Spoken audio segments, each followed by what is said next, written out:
Today, I am delighted to have as my guest Gareth Turner, who is currently head of marketing for Weetabix and founder of his own marketing consultancy, Big Black Door.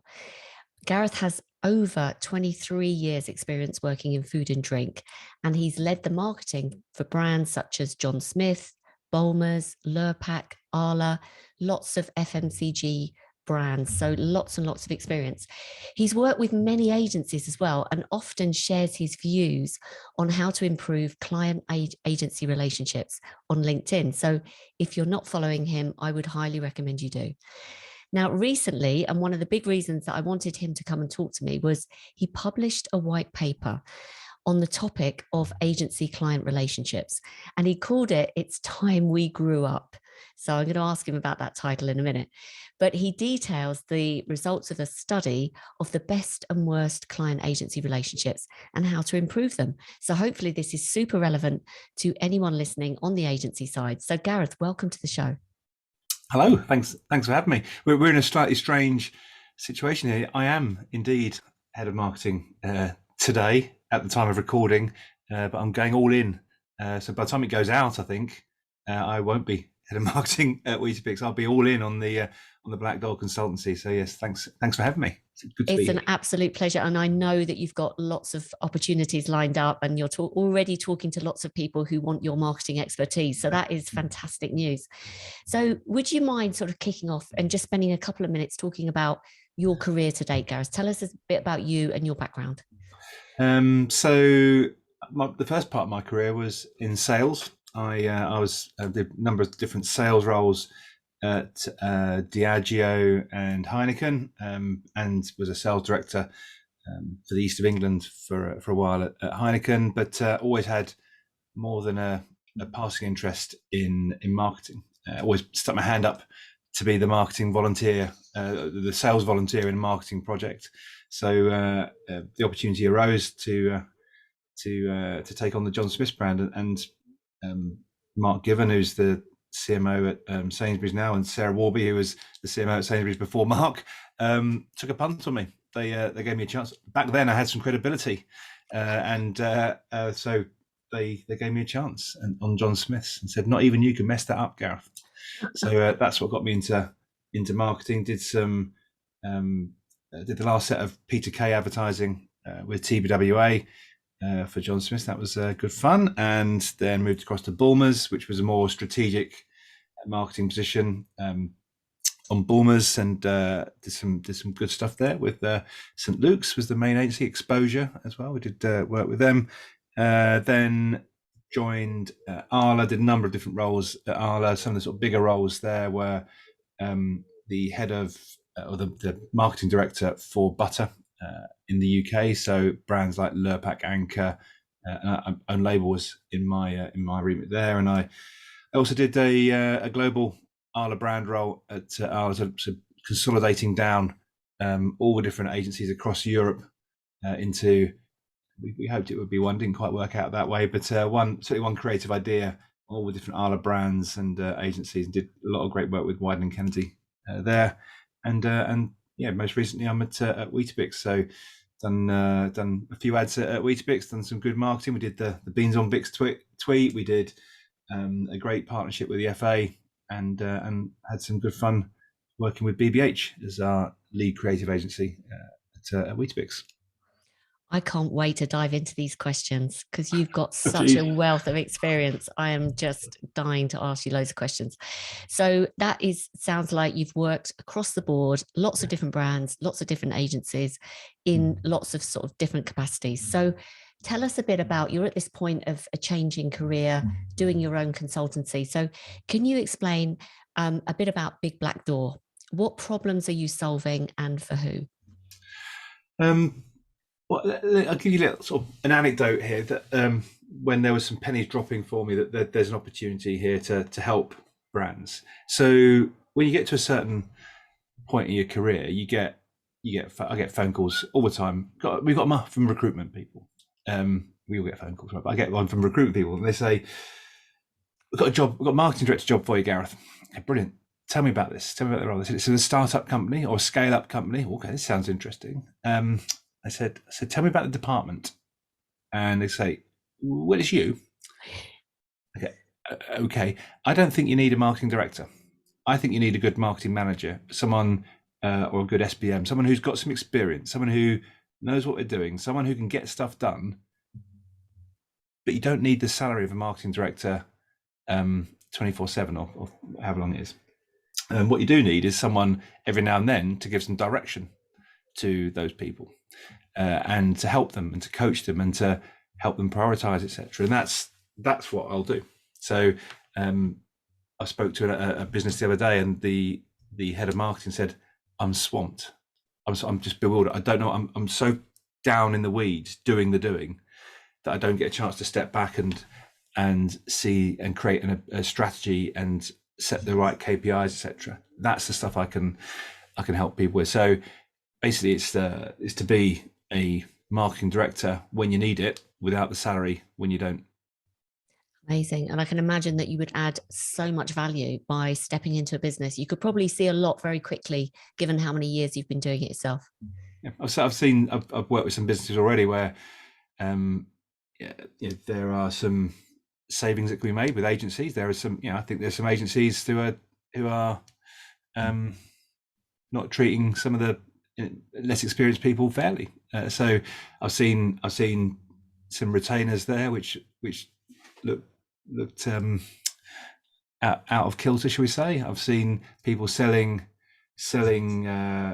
media channels which I don't think are relevant for brands at that size or that point in their life cycle. So it feels like, and I'm not a super duper person. I'm just got 23 years, you say, miles on the clock. I've got experience to go. That just doesn't feel right. That you're spending more on agency retainers than I was at Weetabix. That's out of kilter. So they're the kind of conversations that just with experience you can see straight away, and hopefully have a bigger impact on a smaller business than I can have at bigger brands. Mm. Just staying with this theme for a moment, because obviously these kind of less, you've got so much experience, and I suppose people who are holding the reins of a company in the marketing capacity would really benefit from you coming in. You can probably see a lot very quickly. One of the first things you mentioned was, things around the relationship with the agencies.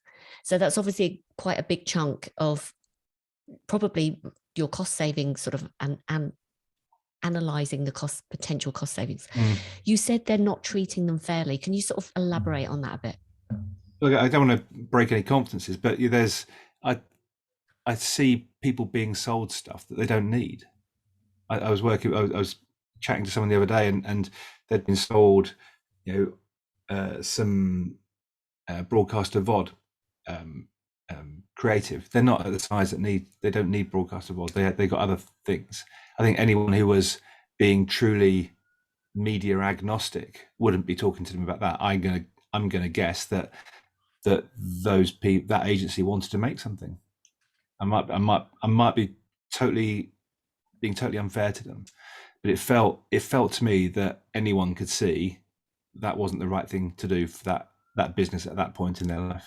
So I don't think that's fair. And they, perhaps we'll touch on the white paper stuff in a bit, but the number one reason for good and bad relationships, and was understanding. So when you have a good understanding of each other's business objectives, each other's human objectives, their career aspirations, all these things, when you have it a good understanding of that, you have better relationships. And when you don't have an understanding of that, you have worse relationships. So in that example, I don't think that agency had that client's best interest at heart.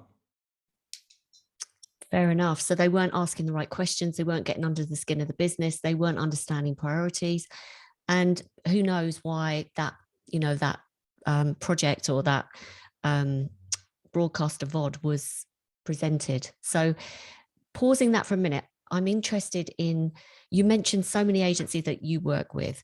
Tell me give me a flavor of your experience working with the agencies. Typically, who are you dealing with at the agency? What kind of remit did you have? How did you tend to treat your agencies when you were working with them? Well, you'd have to ask them. I think I'm still pretty good I think I'm on good speaking terms with almost every agency person I've worked with. So um, the I like to, I see these guys, the agencies as an extension of my team, and because if I'm making a TV ad, for example, right, let's just use that as mentioned it a couple of times. I can't do that. I can't, and actually, I shouldn't have the expense of having those people on my books 24/7 as a brand marketer. And sometimes there's a bit of in-housing, and I've not worked in in-housing, and I can see how that works for some people. It's not worked for the businesses that I've been in. Not whilst I was there anyway. But so they bring in that expertise when I need it. And so how do I treat them? I hope I treat them with respect. I hope I treat them like another member of my team. I hope we have fun. A creative meeting, for example, should be the highlight of my day, at least, if not my month. And sometimes one can suck the joy out of those meetings by just client side behavior and agency behaviors. They're not fun anymore, and that's sad. They should be the highlight. So how do I treat people? I hope I treat them like human beings. I hope I treat them as respected equals. I hope I try and understand them a bit. I don't know. I know I don't ask enough questions about people's private lives, but that's it's like my partner would always say to me, I go out with my best friend down the pub, and she goes, so what's how is he? He's fine. Oh, dear. How's his wife and kids? I can tell you how Newcastle are doing. Exactly. Just me. Now, you mentioned lots of networked agencies. Did you have typically a group of agencies that you dealt with for different things? And if so, sort of how many were you managing? Who was your key point of contact? Give us a flavour of how that relationship was on a sort of logistics level. So probably have, when I've been working on some of the bigger brands, you'd have your sort of media, creative, shopper.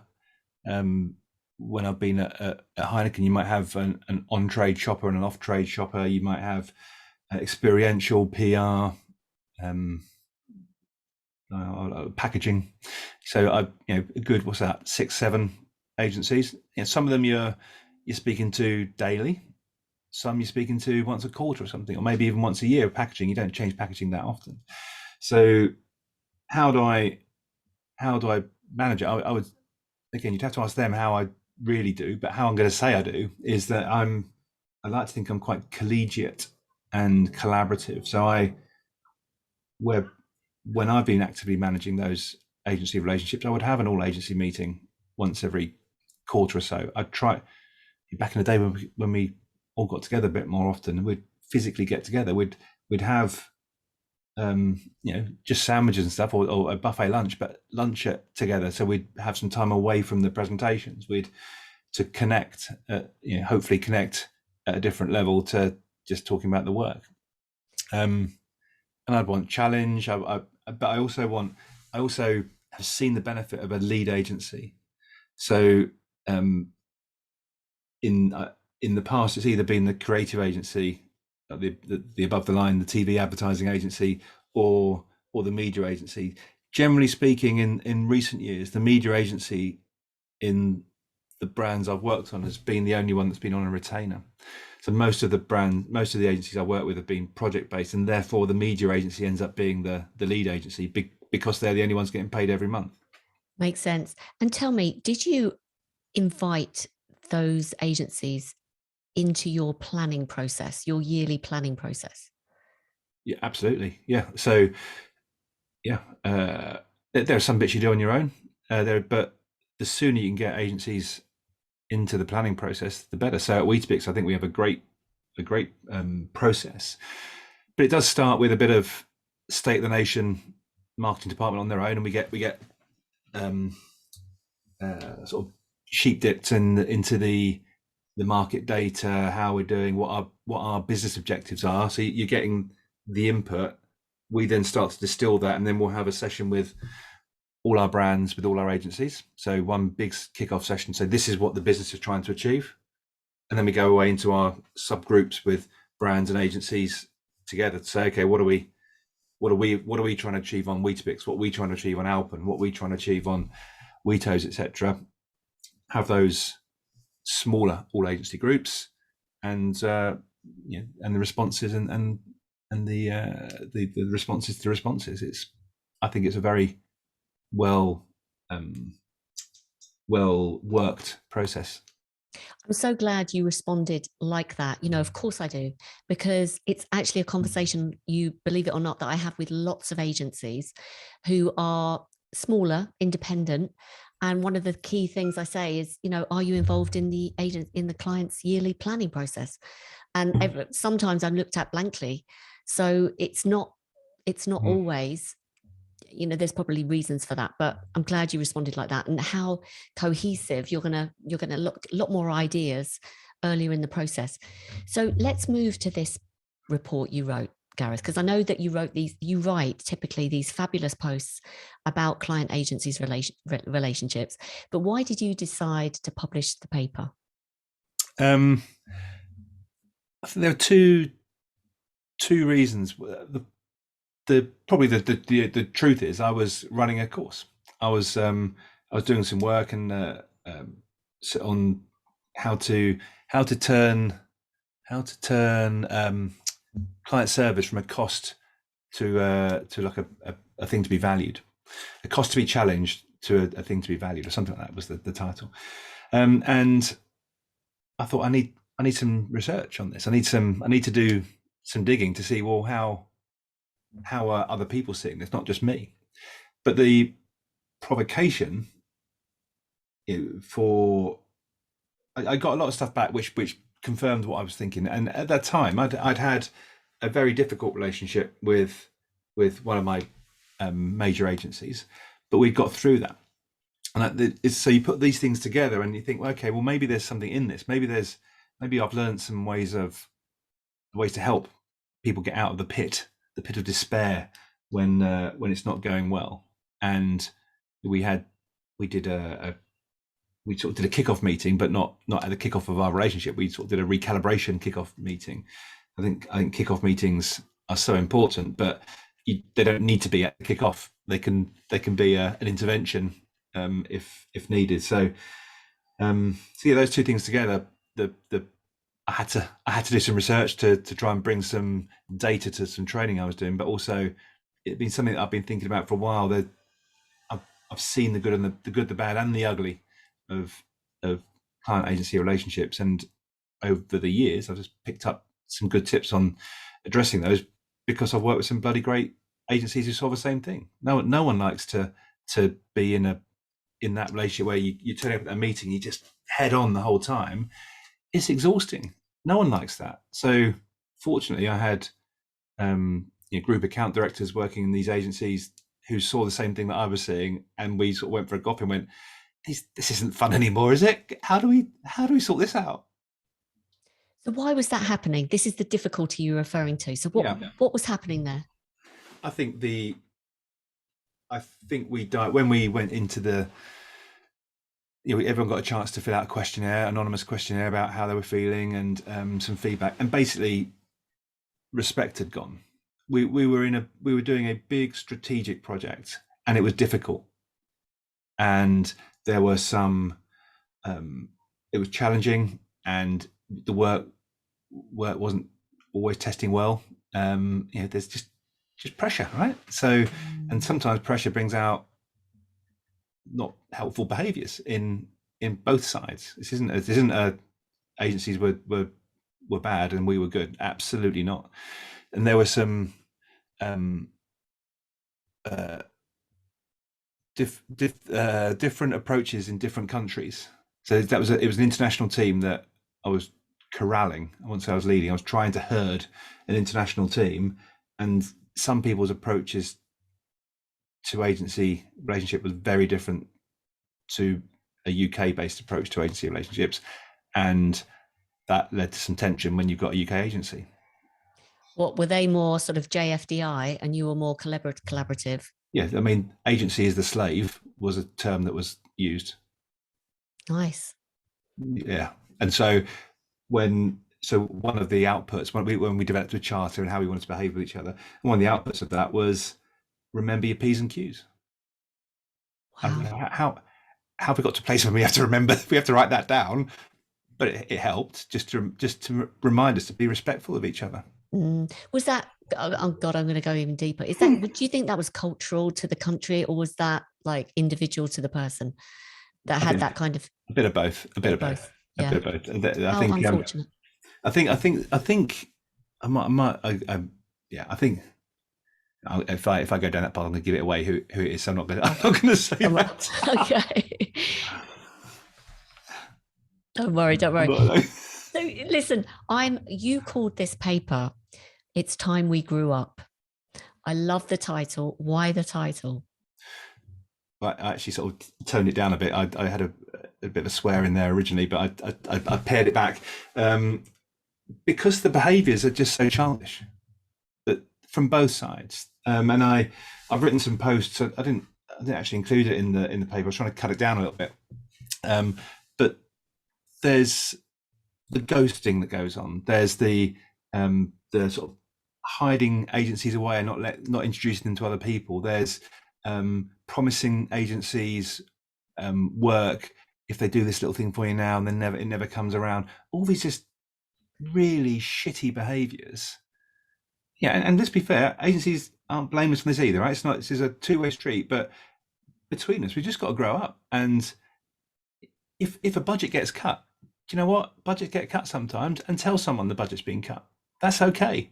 If the shoot has gone over budget, tell the person the shoot's gone over budget, because it won't be the first time that's happened. So let's just treat each other with respect and have an adult conversation, and then work together to fix it. Because from my point of view, the agencies I work with are some of the cleverest people that I've had the pleasure to meet. And so why wouldn't I share a problem with them? Because they can help me. They can help me look good. I've built a career on agencies helping me to look good. Love it. Honestly, everything you've just listed, I hear all the time from the agency side. So tell me, this report came out with 6 themes, which I've got in front of me. Could we just go through those themes and just give us a flavor and nugget? Because obviously I'm going to include the link so everyone can look at this report and download it. But the first one I think you've already mentioned, which was the value of mutual understanding. Yeah. Clear winner, right? That I think 40% of people who answered the questionnaire, no matter what side they're on, said that was the most important thing. Or actually, no, they quoted it as a reason behind their best and worst relationships, flipping it. But I think when you dig beneath that, it's more than just business understanding, although there is a large amount of business understanding. There's understanding the human behind the job title. There's understanding my consumers, understanding the business pressures, understanding my aspirations. A great example of this is the planning director at Exposure. When I was at Heineken, I was struggling to get a piece of work through the business, and he saw that. He asked me why. Why are we struggling to get this piece of work through a business? And I said, blah blah blah, and I was struggling just to convince somebody that it was the right piece of work, and they had some objections, and my confidence had been knocked. So he helped me. He coached me in getting in the way to present it, in the way to deal with that, to give me the confidence to be more relaxed in that presentation. And so he helped me kind of indirectly by understanding what was going on for me. And in another world, that bloody hell, Gareth can't get that stuff through the business. He's terrible. Well, that's not being shoulder to shoulder. That's just being butting up against each other. So he stood shoulder to shoulder with me and helped me. And that's what I mean by understanding beyond the job title, beyond the business objectives. But you need to have that as well. But you need to understand what's going on for me individually, because I might want to progress my career, and I'm feeling like I'm not able to because this thing is, I'll get a block there. I'm going to assume that when he was kind of asking you about getting this through the business, he did it in such an empathetic way that you felt confident enough and safe enough to actually share with him the struggle you're having? Yeah, I mean, I'm fairly open, so it doesn't take much to give me that. But yeah, that's another thing. One of the other themes in the research was about um, sort of respectful challenge as a second theme. And you, you have to create the environment where that's okay. You can't have so some of the quotes in from agencies said the client doesn't treat me like a human, and then clients were saying, I think a quarter of all clients said they wanted brave work. Well, you ain't getting it. If you're not treating someone like a human, you haven't created the space, the psychologically safe space for someone to bring you some bold work. They ain't going to do it. And so, in that example, that the planning director had created an environment where it's okay for me, and I hope to. It doesn't always work. You one tries, and sometimes you forget. And sometimes you're not perfect on these things, but you try and create an environment where when someone brings you a piece of work, you're thinking, well, is it on brief? Could we make this work? Could this be a great thing? So the beans on Bix thing, that came from I hope, creating the right environment with my team, and my team creating the right environment with agencies where they're prepared to push the boundaries a little bit. I mean, for an agency person listening to this, thinking, yeah, Gareth just said it. I've got this situation with my client. He's not treating me like a human, or she's not treating me like a human. What the hell can they do? I can tell you the problems. I don't know. I come back to sort of adulting. As hard as it is, you've got to call it. You've got to say. I don't think anyone sets out to treat another human badly. Not in this not in this sort of job, right? This it's just marketing stuff we're doing. It's not anything that Brain important. surgery. Yeah, it's Yeah, not. saving So lives. why can't people just say, look, that thing the way you said that thing, I agree with your. I'm making this up here. I agree with your sentiment on this, but the way you said it didn't land well with me. Or you're just calling stuff out for what it is and learning how to give feedback. Unless you tell someone, because I don't think that person will have set out to be a dick, but you got to tell them, Gareth, you're a bit of a dick there. I'm sorry to say that. And I go, oh my god, I'm so sorry. I didn't. Yeah, I can see how you might have thought that. That wasn't my intention. I'm so sorry. I've said that before when someone's called me out on on the way something landed. Definitely wasn't my intention, and I've apologised. I'm happy to apologise if I got it wrong. Lovely. Nice advice, Gareth. Very, very on point, I think. Brilliant advice.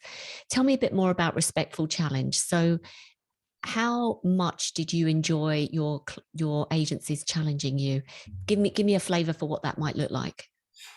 Um, so respectful change. So we had this conversation with the creative director at BBH a while ago, Felipe, and he had a line. It's not you, it's the work. And so it's by keeping the conversation about the work, you can have a more challenging conversation, because it's not about whether I think he's any good at his job or not. It's me talking about the scamps he's done, or the team have done. So that's how I think you can do it. So in terms of challenge, we our agencies at Weetabix fairly regularly present us work which wasn't briefed, which is they just speculatively. So we did one. The beans on Bix thing was part of a wider strategy, but that was quite a bold thing, and that agency had challenged us to be bolder. On 0 to 10. So you don't want to be a 10, but you don't want to be a 0 either. How can we push ourselves around to an 8 or a 9? So we sort of calibrated. That's one way of doing it. BBH presented some work to us when it seems like a lifetime ago now, when Boris Johnson when Theresa May resigned, and there was the new leader of the Conservative Party, who was going to be then the new prime minister, we took out an ad. He's going to need his when it was announced. Now Nice. that was who knew, right? Who knew? I think we'd do it again now. That's one way. And we also ran a Dragon's Den a while ago, a couple of years ago. We did it before the lockdown, and things have sort of moved on a little bit. But we had a bravery pot, a pot of money, which we said, this is our overall objective. We want to drive penetration, or we want to drive awareness. We want to do X, Y, Z. We're all ears. Come with anything. And so actually we opened that to agencies. We also opened that to colleagues. So we had 2 Dragon's Dens, and one was for colleagues to come in with ideas, and the other was for agencies to come and just sort of pitch us ideas. We had all the chairs out. We had sort of fake 50 crown notes and stuff. It was all Brilliant. a bit of fun. Again, Yeah. that builds a relationship as well. Just a bit of fun, and we gave everyone proper feedback. We're all sort of in character, but we got some good ideas. I think the idea we did from there was the I think it was BBH actually. They had an idea where we took out some outdoor advertising in the Czech Republic when England were playing the Czech Republic in the Euros, and said, like, watch out, our boys have had theirs. Now we only took one post, one site, but we PR'd the backside off that in the UK. So it was a nice thing. Very nice. I mean, hopefully this is going to be listened to by other marketers as well, because you are followed by lots of other marketers. So maybe that's given them an idea as well, because if they're in a similar situation, they want to drive penetration. That bravery pot, what a fantastic initiative. And then getting both colleagues and agencies to present ideas. Genius. So we've talked a little bit about value of mutual understanding, respectful challenge. The third point that came up in the survey, in the study, was dedicating time to process. Yeah, for me, I think there are 2 elements to this. I think that's the root cause of a lot of tension, is when you're under time pressure. So creating the right amount of time to brief properly, to not be rushed. Go, bloody hell, we're up against it. We need that ad out. That you're not getting great work like that. So dedicating the right amount of time, getting the right people to dedicate the right amount of time as well, but also a bit of understanding on my time pressures. So, for example, I think I was working out. I reckon if I don't know, let's call it, let's be generous, call it 40 hours a week, right? That I'm doing, then what with departmental stuff, with team meetings, I reckon half my time is spent on marketing. And of that half, I've got X number of brands. I've got the 4 Ps. I've got some strategy. I've got some execution. It's about half an hour per project I've got. So when you turn up late for that meeting, or you send me the pre-read after the start of the meeting, that's why I'm getting a bit tetchy about that, because you've already wasted the time that I had allocated. And I know it's not quite as black and white as that, but I'm not sitting there waiting for that call. I've got plenty of other stuff to be getting on with. So that's I think probably a bridge between understanding and time in there. See, I love that we've had it from the horse's mouth, so to speak, because actually I get a lot of account managers saying to me, I can't get hold of my client. They haven't responded to my email. They're working on this one project, and you have to remember the client is it's not their key priority. So an understanding on both sides, and also from the client side, not giving unrealistic timelines. There's got to be some kind of... Yeah, totally agree. But that again, that's agencies need to push back on that as well, and tell me. Yeah, I'm going to push for it to be as fast as it can be. Of course I am. You need to also tell me, mate, you're mad. If you think we can do it in that time, you're absolutely mad. You got what, two days for feedback, Gareth? You can't get feedback in a week. So let's just be honest about this. Again, it comes back to that, having that direct conversation, doesn't it? I love this theme. The other, number 4, was honesty and trust, that came up in the white paper. Tell us about that. Honesty and trust, they were mentioned by agencies and clients as the reasons for good relationships. It just made me flabbergasted that we had to call that out.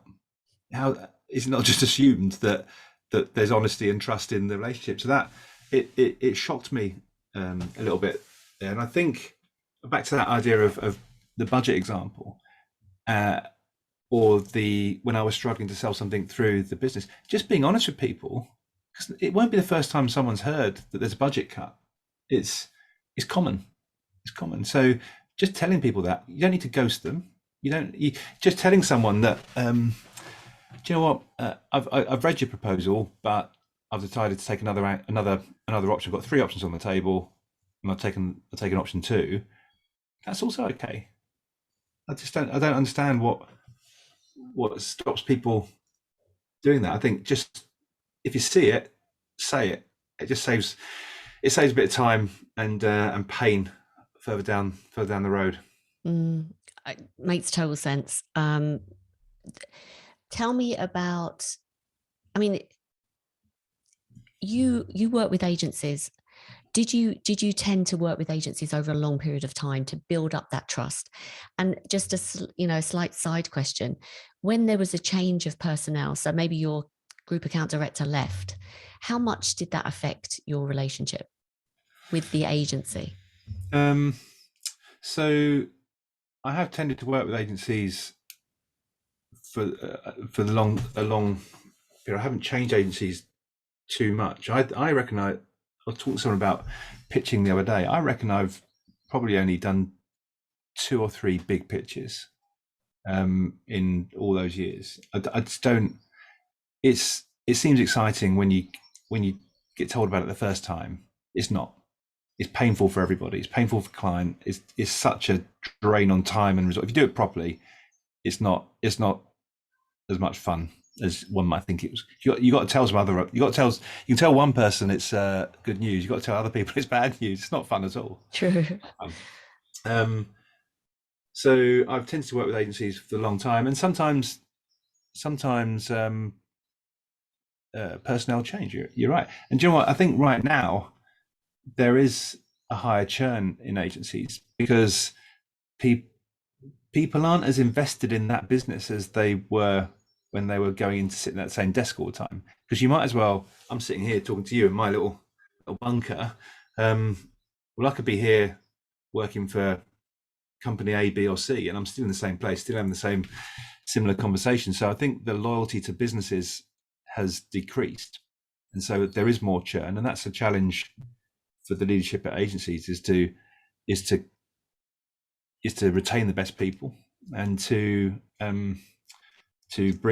onboard the new people in a way that keeps the consistency of service. That's all I'm worried about as a client.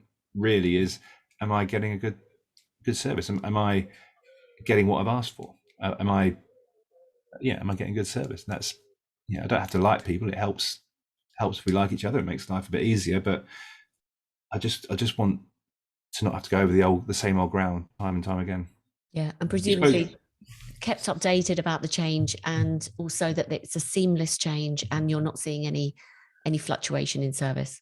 yeah, and I've had when it's been at its worst. I've had an agency call me and said, "Yeah, Dave left this morning." Okay, and what's going on with Dave's replacement? Yeah, we're working on it. Okay, it's just that's not. And sometimes it happens when um, the person's going to a an agency is working on a competitor brand or something where I can totally understand. Sometimes it has to happen, Mm. but it's probably happened more than it ought to over the years. But I don't need to be involved in the recruitment process. That's totally their bag. I just don't need to be involved in that. I just need to be given the confidence that we're spending money, right? And I just want to be given the confidence that we're still going to get the great service. It affects trust a little bit there, doesn't it, Gareth? Because probably that guy put his notice in a month ago, if not 3 months ago, and you get told on the day that Yeah, he's leaving. So again, how does that leave you with the perception of the agency and how much respect there is? So yeah, there's some learnings here for sure. Let's move on to number 5 in the paper, which was the power of the brief. yeah. I mean, I think that's well documented. Although it transpires that it still seems to be revelatory news. So I can't quite get my head around that. I think there was some research from the Better Briefs project a while ago, which very similar findings, but I think that's all about the brief that they were writing. They were saying that, what I think, I'll get the numbers wrong here, something like 90% of clients think they've written a good brief, but 80% of agencies think they've written a bad brief. Yeah. Now, how's that a thing, right? How's that a surprise? And how a client needs to create back to this sort of trust and honesty. It needs to create an environment where the agency can say, "I'm sorry, Gareth, that's just not good enough. I want to challenge X, Y, and Z."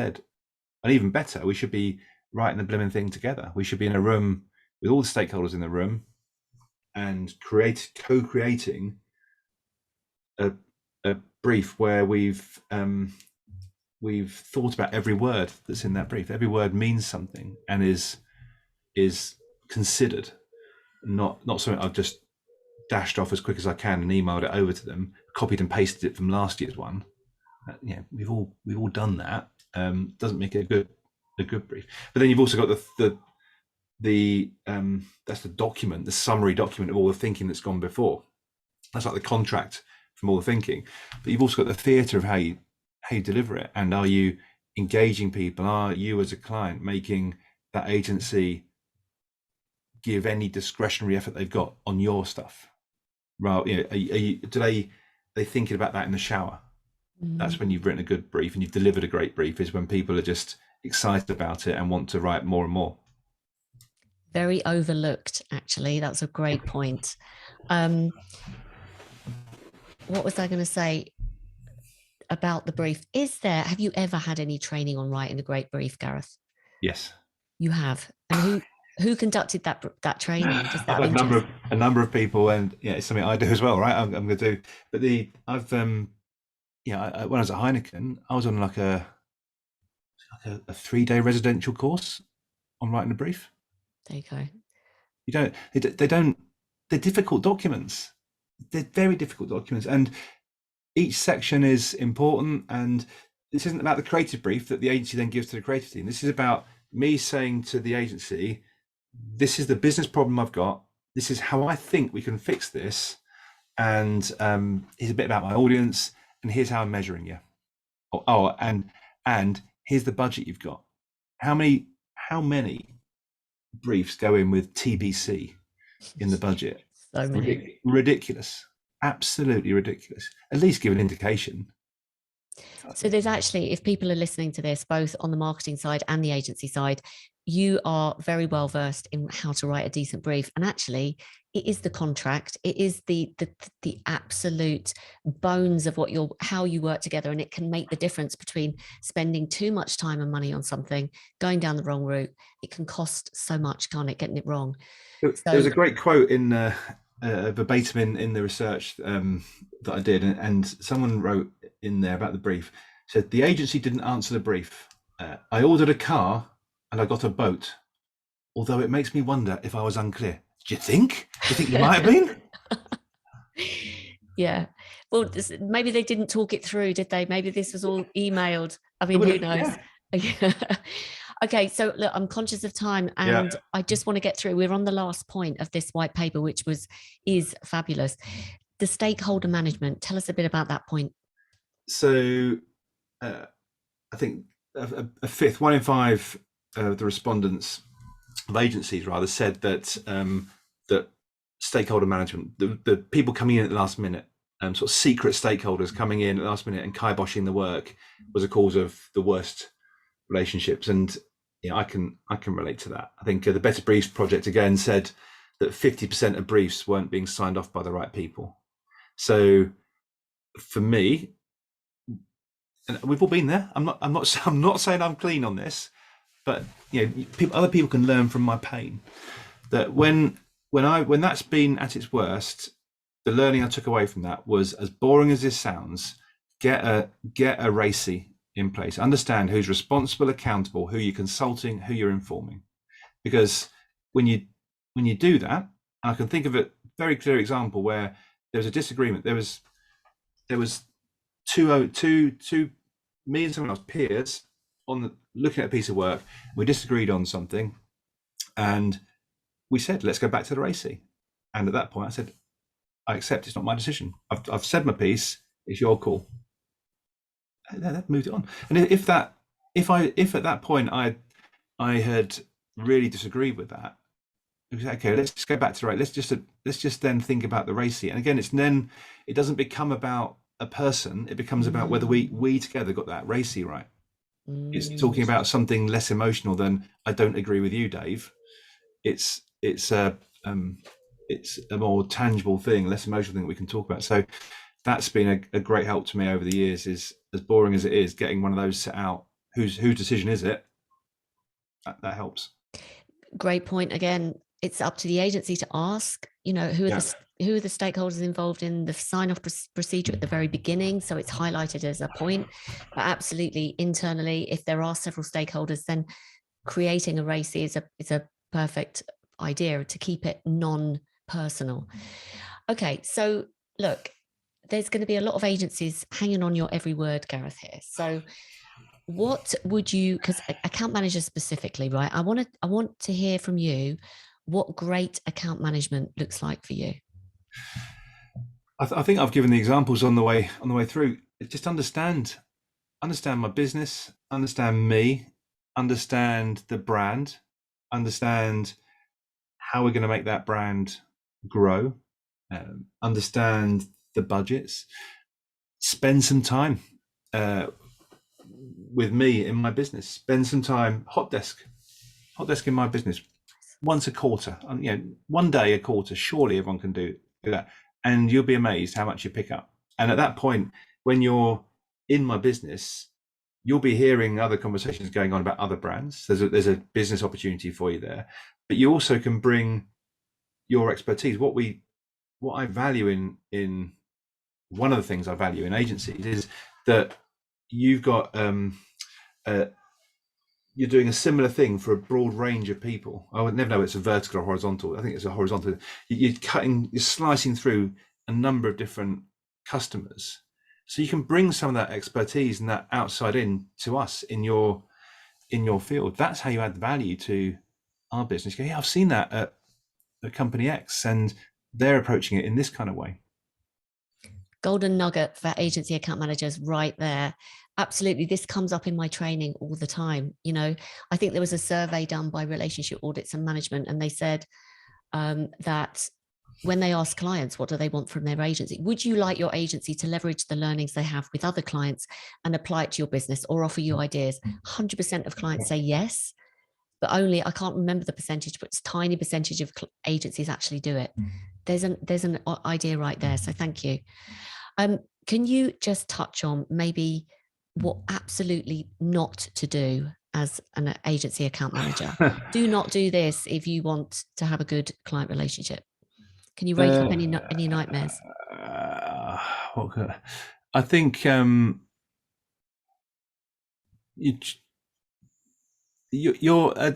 think the account team should be my voice inside the agency, and so some of the worst stuff I've seen would be when I'm trying to sort of make up an example to illustrate it, but the work's being presented, and I go, right, that's not on brief here. I'll make it up. We wanted to drive penetration of product X, and you just showed me something which is not about that, and it's doing something else. And right, Dave, the account director, did you see that?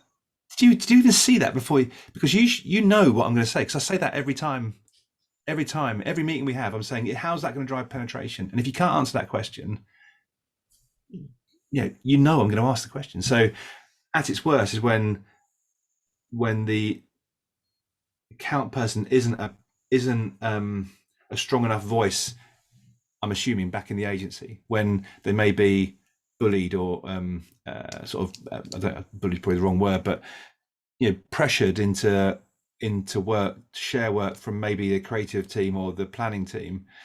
But the account person is my voice inside their agency, and they need to be saying the things they know I'm going to say. They've either not seen it or they've been bullied. You took the words out of my mouth. So no, but it happens, Gareth. This is the reality.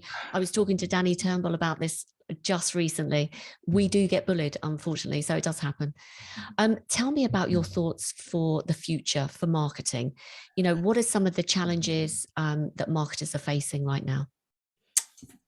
Well, if back in 1980s or something, it would have been, how are we going to drive our brand, launch our brand? We're going to nice TV spot, and we'll put it the centre break in Coronation Street, and then they'll do the news at probably the 9 o'clock news back then, or whatever it was, the 10 o'clock news, and we'll job's done. Thanks very much. Everyone high five, off to a champagne bar.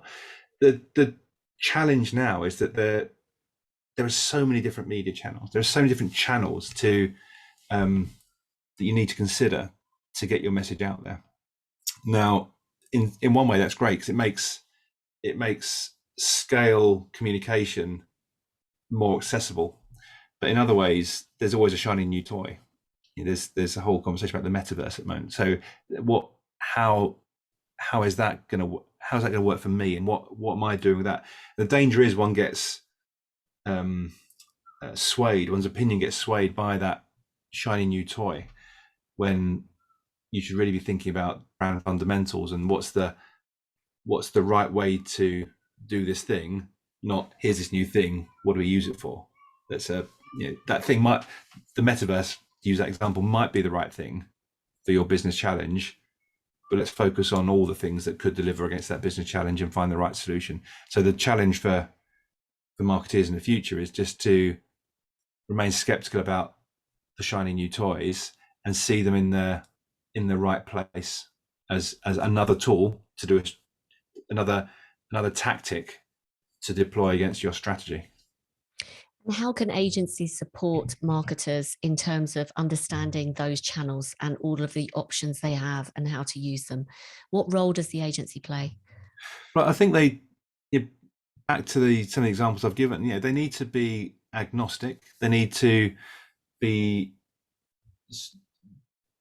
understand my business objectives, my marketing objectives, and show me the right tools that deliver those objectives, and show me why the things they're proposing are better than the other things. Not come in with, I've got a broadcast of odd ad for you. Okay, well, great, that's great. It looks lovely, but tell me how that's going to achieve my objectives. Okay, well, that's what I'm really, really interested in, and keeping it as simple as possible, not salami slicing my budget so thinly that nothing makes an impact. There's all these things that are coming together just to do fewer, bigger things, but to do the right things that have the biggest impact on my numbers. Yeah, there's a theme coming through, business impact all the time. Yeah. And just finally, how do you think, or have you got any thoughts on this, how the client agency relationships will evolve in the future? Any thoughts on that? I'd like perhaps a slight difference between what I hope and what I think. So what I hope is that there's more understanding. I hope that if I ran my research again in a year's time, that people aren't treating each other with a lack of respect, a lack of honesty. People are treating each other like humans. I hope that's the case. I think the reality is nothing will change. I think things move very slowly. I think if you ran this research 10 years ago, I think people would be saying similar things. I think that's the way it is. So there's a tension there between what I hope and what I think. And do you think that account managers are going to become a thing of the past? I don't think so. I think all the ones I work with are valuable. I think when they are championing my voice in the agency, that's when they're at their best, right? They're filtering work before it gets to me. They're saving me time by doing that, not showing work that we know isn't going to work. They're my voice in the agency. So I can't see a world where that, maybe for sort of small startup where you get access to the founders, I can't see a world where as they get scale that you do away with that role. Great. Well, thank you. Thank you so much, Gareth, for answering all my direct questions. You really did. There were lots of golden nuggets in there for agencies particularly, and not to mention marketers. So thank you. And tell me, who would you like to be contacted by, and what's the best place to reach you? Well, anyone who needs that sort of help, I suppose. As witnessed by today, I can talk certainly. So, I think I've done some good stuff over the years. So I'd like to talk to any client side people who are looking for a bit of direction, and maybe any agencies who want to get the voice of the client inside their business. And you can get me on LinkedIn. I'm on LinkedIn too often, so that's where you get me. Great. Well, we'll certainly put a link to your Thank profile on you. LinkedIn in the show notes. So, once again, thank you so much, Gareth. This has been superb. And good luck with the venture of Big Black Door. And I look forward to seeing what happens next. Thanks.